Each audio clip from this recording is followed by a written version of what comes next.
బెంగాల్లో ప్రజాస్వామ్యం తిరిగి జీవం పోసుకుంటుంది అనటానికి ఈ వీడియోనే నిదర్శనం. వందే మాతరం, వందే మాతరం, జాతీయ కాంగ్రెస్.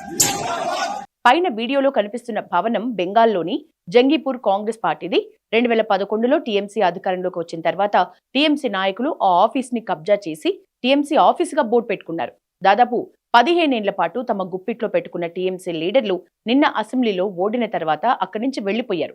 దీంతో కాంగ్రెస్ స్థానిక నాయకులు ఆ ఆఫీస్ ని స్వాధీనం చేసుకుని బోర్డు మార్చి కలర్ వేసుకుంటున్నారు. బీజేపీ పాలనలో ప్రజలకు స్వేచ్ఛ, సమానత్వం, ప్రజాస్వామ్యం ఎలా అమలు అవుతుందో చెప్పేందుకు ఇది ప్రత్యక్ష ఉదాహరణ అని ఈ వీడియో చూసిన నెటిజన్స్ కామెంట్స్ చేస్తున్నారు. পার্টি অফিস যেটা দখল করে গেছিল সেটা আমরা দখল মুক্ত করতে এসেছি।